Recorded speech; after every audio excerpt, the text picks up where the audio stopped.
은혜로운 기도와 찬양을 해주신 우리 양당호님 또 찬양대에 감사의 말씀을 드립니다. 한 주 동안 잘 지내셨죠?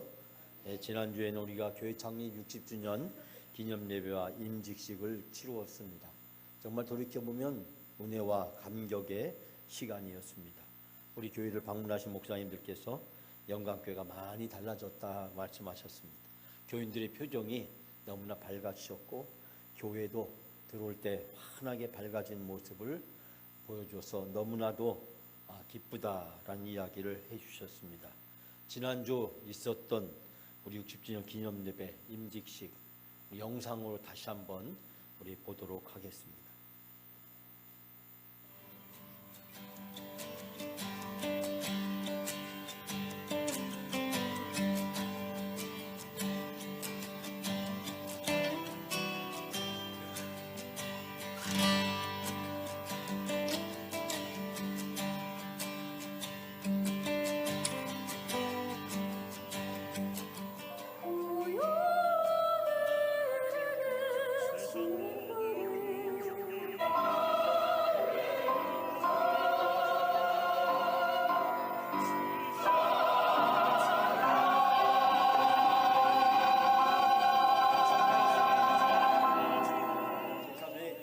영적 부흥을 통해서 지나왔던 60년을 내려놓고 이제 비전의 70년을 향해서 나아가는 그 모든 영광 가족들이 계셨어요.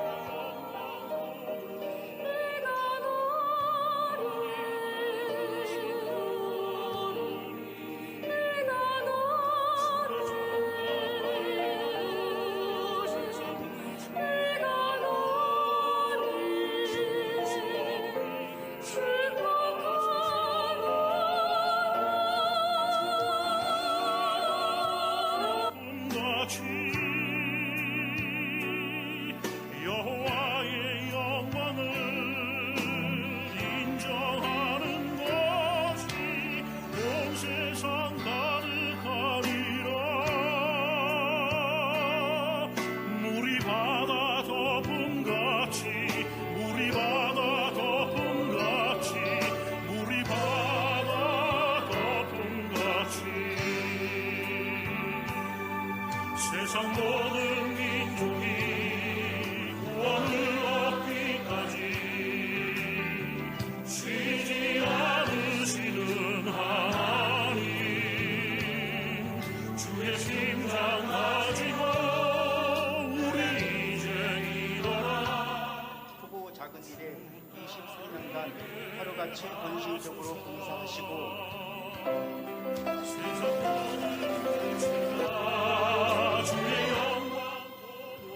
본 영광교회는 오랫동안 교회를 위하여 정성스럽게 봉사하며 교인들에게 모범이 되었기에 김춘혜, 김태두, 정숙희, 최신현 씨를 본교회 당연히 교리에 따라 명예권사로 추계합니다.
하나님께 영광의 박수 드리겠습니다. 여러분 모습이 다 담겨 있어서 좋죠? 우리 비택하신 분들, 제가 보니까 우리 약 40분 정도가 이 영상에 다 담겼습니다.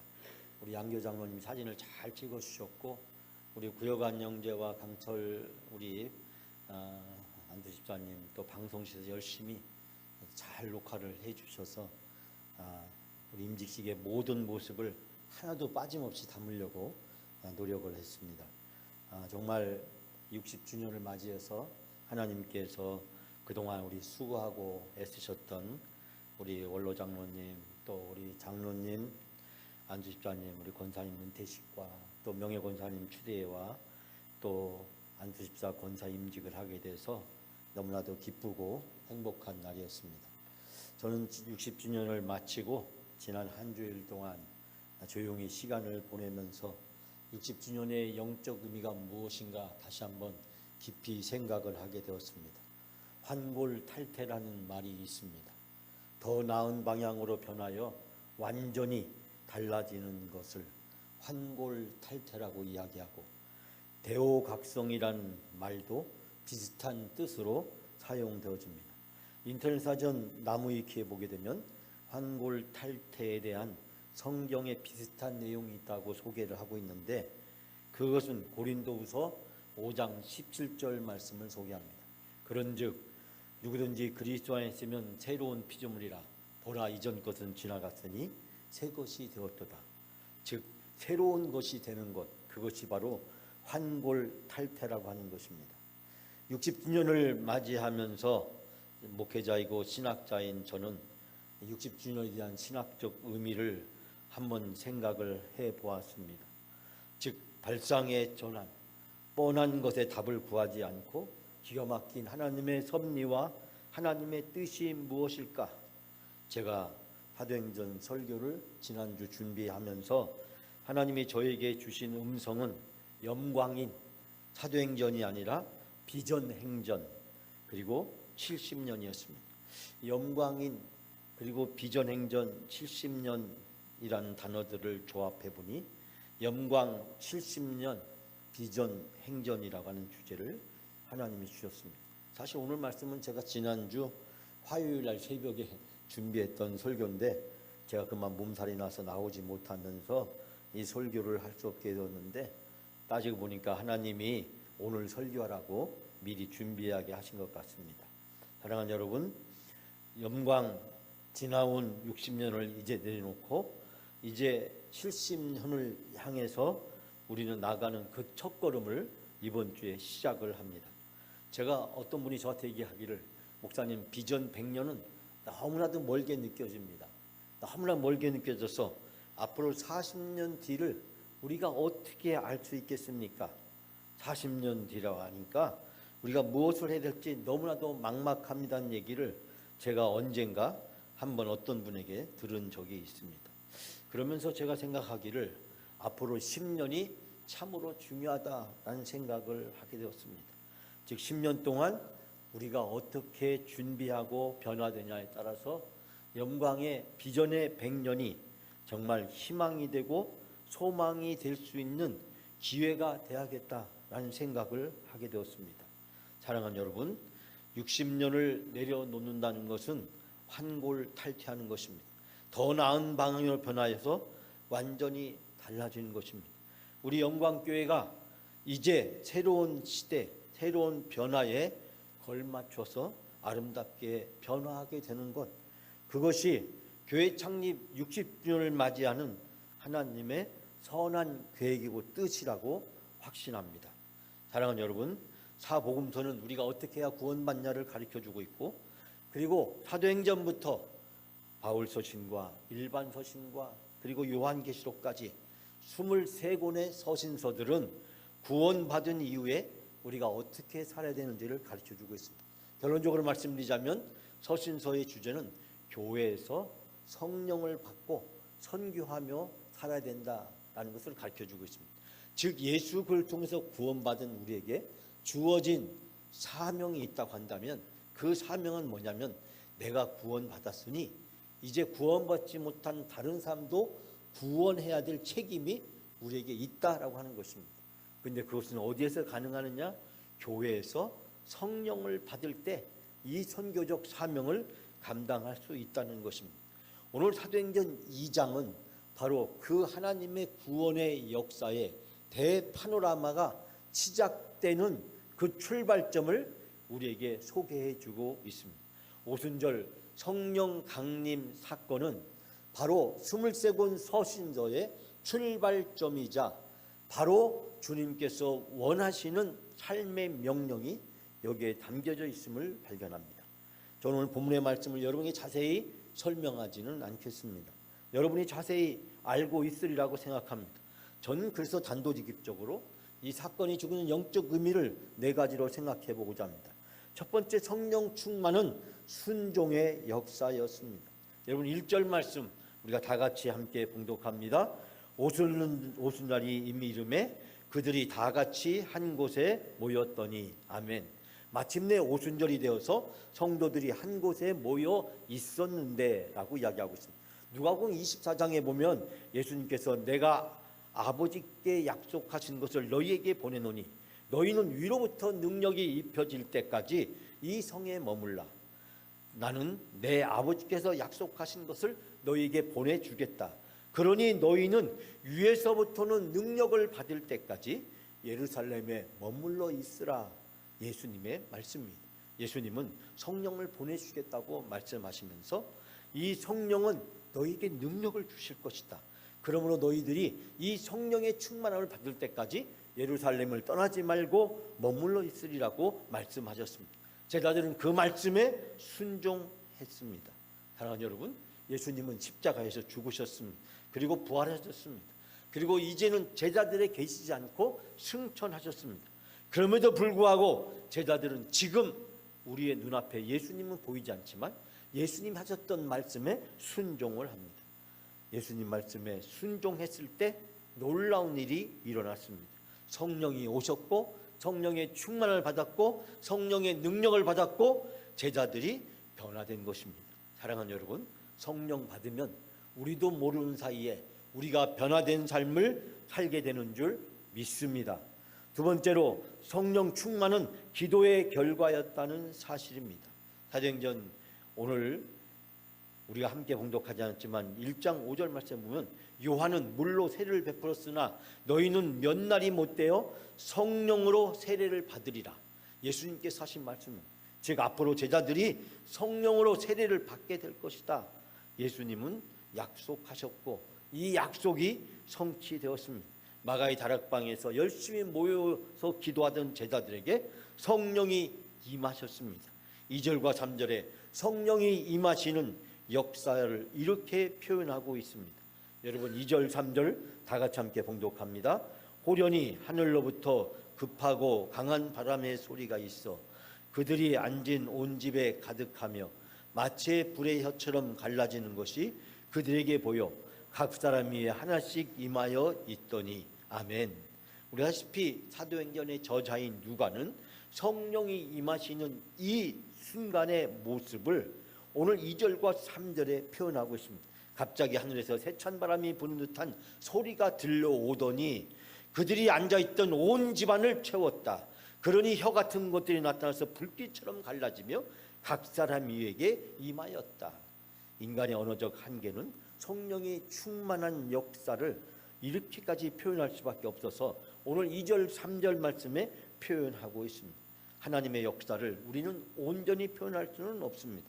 그러나 중요한 것은 제자들이 예수님의 말씀에 순종했고 그들이 기도했을 때 주님의 약속은 성취되었고 성령은 그들에게 임하셨고 성령은 그들에게 능력을 주셨고 그 성령의 능력은 그들을 변화시켰다는 것입니다.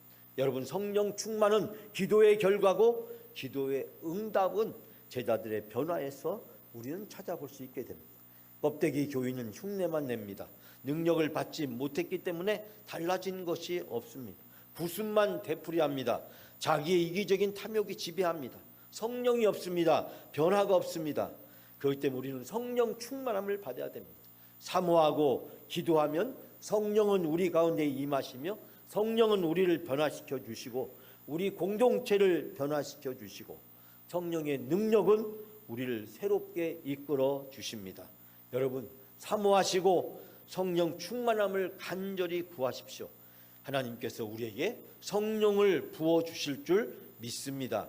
세 번째로 성령 충만은 교회의 탄생이자 시작이었습니다. 4절은 이렇게 말씀합니다. 4절 다 같이 봉독합니다. 그들이 다 성령의 충만함을 받고 성령의 말하게 하심을 따라 다른 언어들로 말하기 시작하니라. 아멘. 그들의 마음은 성령으로 가득 차서 성령의 시키는 대로 다른 언어들로 여러 가지 외국어로 말하기 시작했다라고 이야기하고 있습니다. 우리 아시피 이들은 누굽니까? 제자들은 대부분이 갈릴리 출신이 아니었습니까? 오늘 본문 말씀에도 등장하듯이 이들은 어부였고 이들은 다른 나라 말을 배운 적도 없는 사람이었습니다. 그런데 바로 이들이 여러 가지 외국어로 말을 하기 시작했다는 것입니다.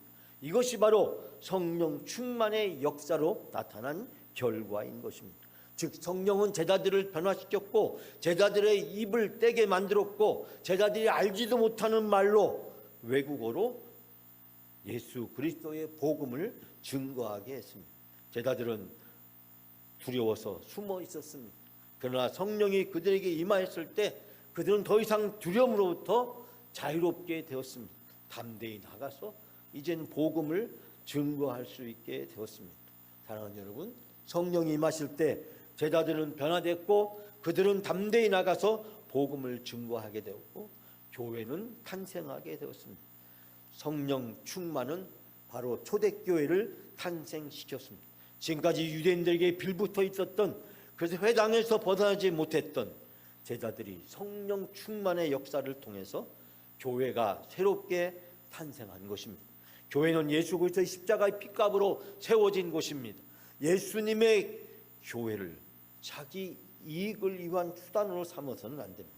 오직 교회는 복음을 위해서, 예수님을 위해서 존재하는 것이고 오직 복음을 전하기 위해서 주님이 피값으로 사신 것입니다.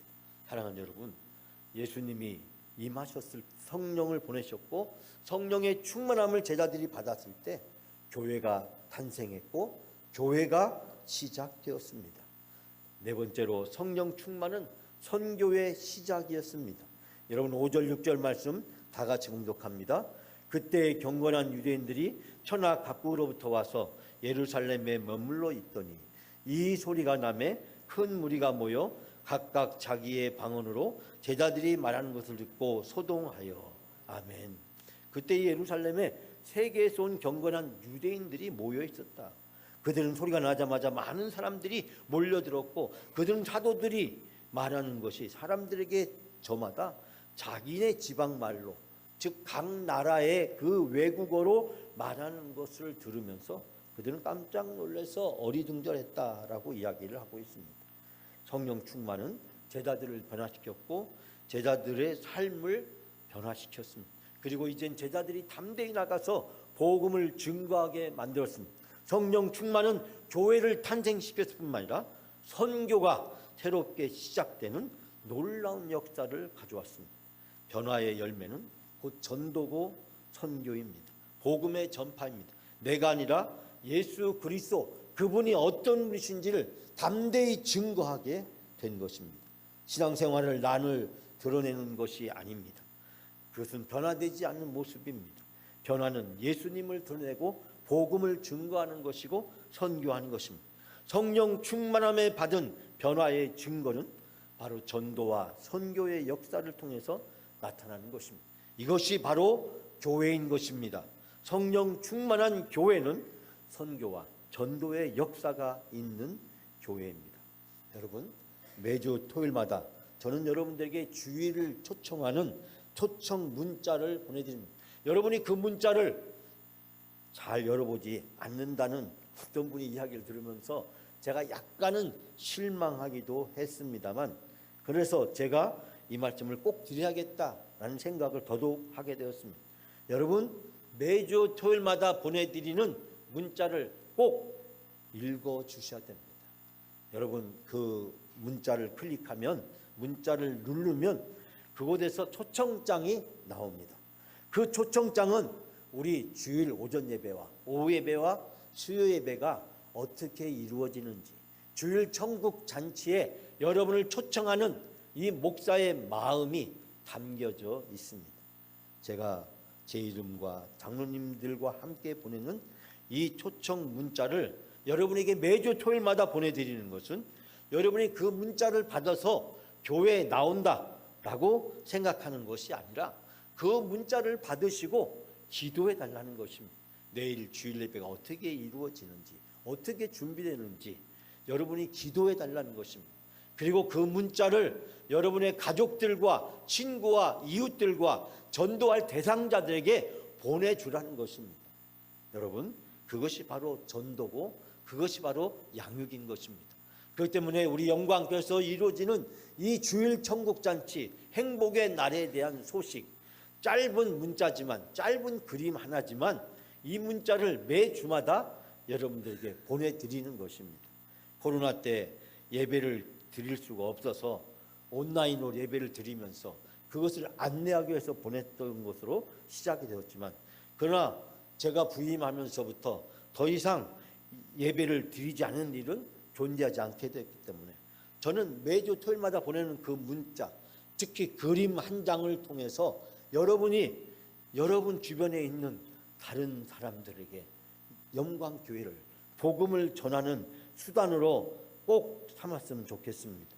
매주마다 10명 이상 여러분의 가족들, 자녀들, 친구, 이웃, 친척, 전도해야 될 대상자들에게 그 문자를 또 카톡을 꼭 보내주시길 바랍니다. 그것이 그 사람들을 양육하는 것이고 꼭 전도하는 것이고 선교하는 것이라는 사실을 꼭 기억해 주시기 바랍니다. 어제는 제가 여러분에게 이런 문자의 내용을 보내드렸습니다. 영광한 영 여러분, 내일부터 비전의 70년 영광교회 새로운 역사가 시작됩니다. 이 비전의 70년은 전적으로 성령을 받아야 합니다. 성령을 받아야 실패와 절망의 60년을 내려놓고 비전의 70년을 향해서 나아갈 수 있습니다. 60주년 기념 행사는 추억의 앨범을 다시 보는 추억의 영광 뉴스가 아닙니다. 60년의 모든 걸 내려놓는 탈애굽이요, 탈바벨론이요, 탈 60년입니다. 그래야 희망과 비전의 70년을 향해 나가고 이전에 하지 않았던 새 일을 하기 시작합니다. 새로운 영광의 미래를 만들 수 있습니다. 영광교회 김명찬 담임 목사와 당혜원 일동, 어제 보내드린 문자의 내용입니다. 사랑하는 여러분, 앞으로 비전의 70년을 향해서 펼쳐주실 하나님의 새로운 일에 동역자와 대동역자가 되어주십시오. 여기 있는 목사와 우리 장로님들과 함께 여러분 모두가 다 이 일에 동역자가 되어주십시오. 만약에 여러분이 동역자가 되어주지 않는다면 우리는 여전히 60년 전으로 머물러 있어야 되고 우리 교회는 새로운 변화를 이룰 수 없고 세상은 변하고 사람은 변해가고 모든 것은 다 달라지는데 결국 우리만 달라지지 못해서 시대에 도태하게 되는 결과를 초래할 수밖에 없습니다. 사랑하는 여러분, 이제 60년을 기점으로 모든 걸 내려놓고 비전의 70년으로 나아가는 이 귀한 사역의 동역자들이 다 되어주시기를 바랍니다. 저와 우리 당회원들과 함께 또 모든 항전직과 재직들이 손에 손을 마주잡고 비전의 70년을 향해서 함께 나아갈 수 있도록 여러분께서 신실한 동역자가 되어주시기를 부탁드립니다. 비록 제가 목회의 기간이 6년밖에 남지 않았지만 제가 가진 모든 능력과 재능과 경험을 마음껏 발휘할 수 있도록 저를 믿고 지지해 주시고 저와 함께 손을 잡고 충성스러운 이 변화의 역사에 동역자가 되어주시기를 바랍니다. 사랑하는 여러분, 만약에 우리가 지난 60년 해오던 방식을 되풀이하고 새로운 변화의 길을 걷지 않게 된다면 우리 교회는 어떤 과정을 밟게 될까요? 제가 여러분에게 여러 차례 말씀드렸지만 1990년 전후에 우리 교회는 어려운 일을 겪었습니다. 2020년 전후에 어려운 일을 겪었습니다. 그러나 앞으로 10년 뒤에 겪게 될 어려움은 1990년의 어려움보다 2020년의 어려움보다 더 혹독한 어려움이 우리 앞에 몰아닥치게 될 것입니다. 왜냐하면 1990년도에는 교회가 성장하는 시대였기 때문에 어려움을 극복하고 다시 일어서는데 어려움이 없었습니다. 2020년 비록 어렵지만 그러나 우리가 손에 손을 잡고 이 어려움을 지금 함께 극복해 나가고 있습니다. 그런데 앞으로 10년 뒤에 우리 앞에 어떤 지형이 펼쳐져 있을지를 우리는 예측하기가 쉽지는 않지만 그러나 2030년 전후에 우리의 모습을 생각해 본다면 우리는 몇 가지를 예측할 수 있습니다. 지금 같은 추세라면 한국 교회는 아마 그때쯤 되면 교인의 20-30% 이상이 감소해 있을 것입니다. 교인의 4분의 1 이상, 3분의 1이 줄어들었을지 모릅니다. 교인들은 10년 정도 고령화가 되어 있어서 우리 교회는 70세 이상이 70%, 80세, 60세 이상이 80%가 넘는 상태가 되어 있을지 모릅니다. 우리 교회는 지금도 약간 고령이지만 그때는 초고령 사회로 접어들게 될 것입니다. 여러분, 초고령 사회의 교회로 지금보다 교인이 30% 정도가 줄고 그리고 대부분의 교인들이 60에서 70세 이상이 된다고 한다면 우리 교회는 무기력, 무능력, 무창출, 산무의 시대로 전락하게 될지 모릅니다. 이 산무의 시대는 식물인간에 준하는 사태입니다. 무엇인가 하려고 해도 할 수 없는 상태입니다. 제가 신학대학 교수가 2009년도에 됐는데 2012년도, 3년도에 두 번에 걸쳐서 전국 신학대학 교수 세미나에서 제가 발표를 하게 되었습니다. 아마 제가 기억으로는 2013년 전주에서 이루어진 전국 신학대학 교수 세미나에서 제가 발표를 하게 되었는데 7개 신학대학 교수들 앞에서 앞으로 한국 교인이 교인 수의 감소와 그리고 교회의 변화를 반영해 볼 때 신학교를 지원하는 학생들이 급감하게 될 것이고 많은 신학교가 어려움에 처하게 될 것이다. 제가 속해 있던 학교는 500명 이하로 600명에서 500명 이하로 줄어들기 시작했는데 저는 학교에 돌아와서 앞으로 몇 년 안에 우리 학교가 300명 이하로 줄어드는 것은 시간 문제라고 예측을 했습니다. 저는 과감한 개혁과 혁신만이 살 길이었고 제가 총장이 되자마자 전면적인 구조조정을 단행했습니다. 하지만 교수들은 돈에 눈이 멀었습니다. 앉아서 연금만 계산하고 어떻게 하면 자기들의 연금을 보장받을 수 있을까? 자기들의 미래를 통장과 연금에 맡겨두고 하나님의 계획과 하나님의 뜻과는 무관한 주장을 펼치기 시작했습니다. 개혁을 거부했고 학교는 개혁을 추진하지 못했습니다. 오히려 개혁을 주장하는 저를 공격했습니다. 탐욕에 눈이 멀었습니다. 그 결과 그 학교는 지금 학생이 100명대로 줄어들었습니다. 600명대에서 이제는 300명대를 넘었더니 이제는 100명대로 줄어들고 재정이 너무 어려워서 월급을 몇 개월 동안 체불되는 일이 생겼다는 일을 지난주에 듣게 되었습니다. 변화할 때 변화하지 못하면 반드시 도태하게 되어 있습니다. 이제는 학교도 교회도 그 어떤 공동체도 새로운 변화를 담아내지 못하면 그 변화를 담아내지 못하는 교회나 공동체는 생존할 수 없는 상황을 처하게 될 것입니다. 사랑하는 여러분, 우리 교회가 앞으로 10년 동안 만약에 지금의 상태에서 머물러 있게 된다면 여기에서 새로운 변화를 향해서 나가지 못한다면 다시 대도약하지 못한다고 한다면 지금 우리 교회가 약 150명 정도 출석을 하고 있습니다. 지난주에는 180명을 출석해서 우리 교회가 얼마나 활력이 있고 기쁨이 넘쳤는지 모릅니다. 우리 교회 재적은 약 240명 정도가 됩니다. 어떻게 하면 우리가 300명이 출석하는 교회가 될 수 있을까? 그래야 우리 교회가 정상적으로 모든 것을 유지하며 활력이 넘치는 교회가 될 수 있기 때문입니다. 저는 그 희망과 절망의 갈림길이 앞으로 3년 안에 달려있다고 생각합니다. 3년 안에 우리 교회가 미래를 향해서 준비하지 못한다고 한다면 한국의 대부분의 다른 종교와 교회들처럼 우리 교회도 쇠락의 길을 갈 수밖에 없다라고 하는 사실입니다. 지금은 1990년도가 아니고 지금 우리 교회가 개척되던 1960년대도 아닙니다. 그때는 교회가 문제만 없으면 교회가 성장하던 시대였습니다. 이젠 교회가 문제가 없어도 성장하지 못하는 시대에 우리는 직면해 있습니다.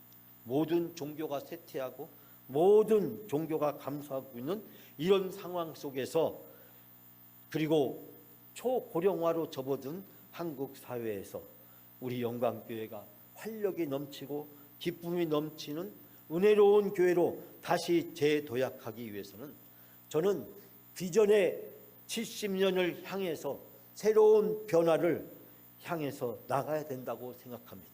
오순절에 성령 강림이 새로운 교회를 탄생시켰듯이 이제 교회 창립 60주년은 비전의 70년으로 향해서 나가는 새로운 도약과 변화의 기회가 되어야 합니다.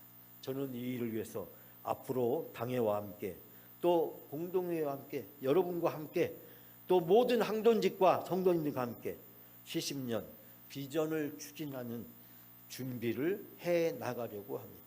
앞으로 3년 동안 우리 교회가 새롭게 도약하고 변화하기 위한 준비를 한 걸음 한 걸음씩 나가려고 합니다. 그런데 말입니다. 지난 창립 60주년을 준비하면서 저는 3번에 걸쳐서 멘붕에 준하는 심각한 도전에 직면해 있었습니다. 저는 어떻게 영광교회에서 제가 목회를 해야 될지 심각한 고민에 빠지기도 했습니다. 항존직도 무너지고 임직자들도 흔들리고 2주 동안 저에게 어려움이 몰아닥쳐 왔습니다. 임직식을 해야 되나? 60주년 이거 괜히 한 거 아닌가? 라는 그런 생각이 제 머릿속에 쇠망치로 때리듯이 저를 뒤흔들어 놓았습니다. 그때 마귀가 저에게 와서 이렇게 속삭였습니다. 거봐, 다 소용없잖아. 내가 뭐랬어? 하지 말라고 했잖아. 아무래도 영광교회는 안 돼. 지금이라도 다 때려치워. 60주년 괜히 했나? 60주년 반대하는 사람들 이야기를 듣고 61주년에 가서 하려고 하다가 교회가 회복돼 가는 모습을 보고 교인들에게 60주년이 회복과 새로운 출발의 전환점이 되어야겠다 싶어서 60주년을 준비했는데 이런 시험은 저에게 큰 위기로 다가왔습니다. 그때 제가 기도하면서 하나님은 저에게 말씀하셨습니다. 나한테 맡겨. 나한테 맡겨. 내가 알아서 할게. 내가 하려고 하지 말고 나한테 맡기라고 말씀했습니다. 저는 모든 것을 하나님께 맡겼습니다. 그리고 하나님께서 그 문제들을 해결해 주셨습니다. 그리고 60주년의 모든 것은 은혜롭게 마칠 수가 있게 되었습니다. 사랑하는 여러분, 성령 충만함을 받게 되었을 때 성령은 우리들을 변화시키고 우리에게 새 힘을 주고 새 능력을 주십니다. 60년을 넘어서 비전의 70년을 향해서 나가는 새로운 시작을 할 수 있도록 우리를 인도해 주십니다. 지난번에 은퇴 헌신 예배를 드리고 은퇴하신 분들과 함께 식사를 함께 나누게 됐습니다. 그때 케이크 하나를 사왔는데 그 케이크에 여러 가지 문구를 넣기를 원했습니다. 그런데 그 문구를 하나로 줄여서 왔는데 많은 글씨를 넣을 수 없어서 줄였다고 하는 것이었습니다. 그런데 거기에 뭐라고 쓰여져 있냐면 새로운 시작이라고 써 있었습니다. 새로운 시작. 여러분, 영광교회 교회 창립 60주년은 새로운 시작이고 새로운 출발입니다. 하나님은 우리 교회가 다시 부흥하고 다시 회복되어지고 다시 도약하기를 원하십니다. 하나님은 우리에게 새로운 시작을 제안하고 계십니다. 사랑하는 여러분, 여기는 이 목사의 동역자가 아니라 새로운 역사를 시작하시는 하나님의 동역자가 되어 주십시오. 그래서 하나님께서 영광교회를 통해서 다시 일어나 빛을 발하는 놀라운 역사를 감당할 수 있도록 여러분 모두가 다 하나님의 귀한 동역자가 되어 주시고 여기에 있는 이 목사의 동역자가 되어 주시고 우리 당회원과 모든 항존직이 손에 손을 잡고 하나님의 동역자가 되어서 이 새로운 시작을 통해서 우리 영광교회가 회복을 넘어서서 부흥의 역사로 다시 나가는 놀라운 출발점이 되어지기를. 그래서 비전의 70년이 이루어진 그날, 저는 이 자리에 없겠지만 이 자리에서 예배를 드리는 여러분이 10년 전의 모습을 회상하면서 그때 교회 창립 60주년, 그때 새로운 출발이 오늘 비전의 70년을 만들었다고 여러분의 입술에서 고백되어지고 하나님께 찬양되어지기를 주님의 이름으로 축원합니다.